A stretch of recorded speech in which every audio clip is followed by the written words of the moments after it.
Apakah akhir dunia benar-benar akan datang? Setiap agama besar di dunia memiliki pandangan unik tentang bagaimana dunia akan berakhir.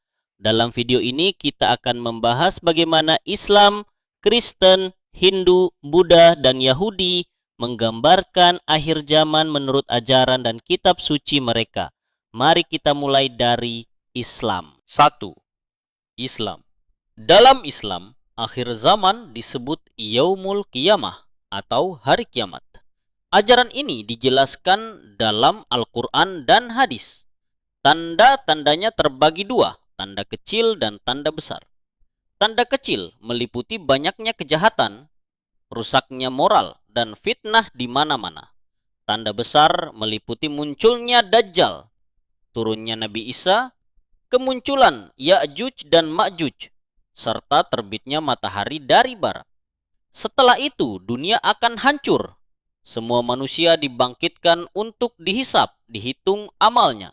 Surga dan neraka menjadi akhir dari setiap jiwa. Konsepnya jelas, kehidupan dunia hanyalah ujian sementara. Kristen. Dalam agama Kristen, akhir zaman disebut hari penghakiman atau Judgment Day. Konsep ini dijelaskan dalam kitab Wahyu di Perjanjian Baru. Yesus Kristus diyakini akan datang kembali untuk mengadili orang hidup dan mati. Sebelum itu akan terjadi masa penuh penderitaan yang disebut tribulasi. Lalu muncul antikristus. Akhirnya akan terjadi kebangkitan orang mati dan dunia baru diciptakan tanpa dosa, penderitaan, atau kematian. Tuhan akan berdiam bersama umatnya dalam kedamaian abadi. 3. Hindu. Dalam ajaran Hindu, waktu terbagi dalam siklus besar yang disebut Yuga. Saat ini kita hidup di zaman Kali Yuga, zaman kegelapan dan kehancuran moral. Akhir dunia akan terjadi ketika Dewa Wisnu menjelma sebagai Kalki, penunggang kuda putih. Ia akan menghapus kejahatan dan mengembalikan dharma atau kebenaran. Setelah itu, siklus baru akan dimulai dengan Satya Yuga, zaman kebenaran.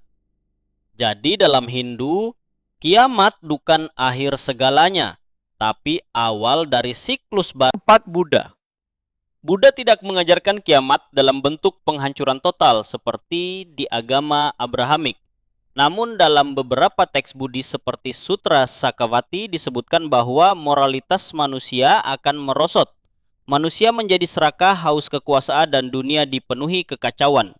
Kemudian akan muncul Metteyya Buddha atau Maitreya, Buddha masa depan yang membawa ajaran baru dan memulihkan kebenaran. Jadi akhir dunia dalam pandangan Buddha lebih berupa transformasi spiritual umat manusia, bukan kehancuran fisik. 5. Yahudi.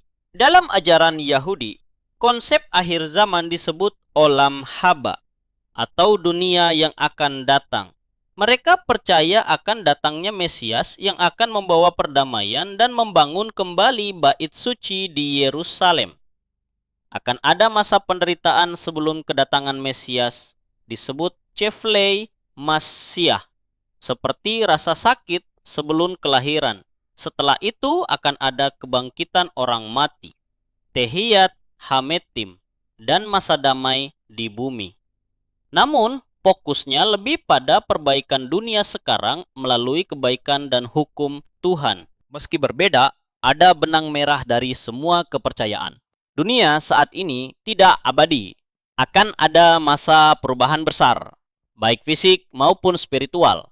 Kebaikan dan kejahatan akan ditimbang, dan manusia akan menuai hasil dari amalnya.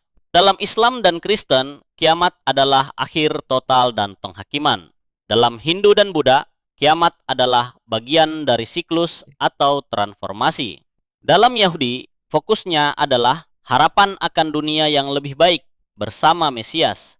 Jadi, beginilah akhir dunia menurut berbagai agama. Bukan untuk menakuti, tapi mengingatkan bahwa waktu terus berjalan.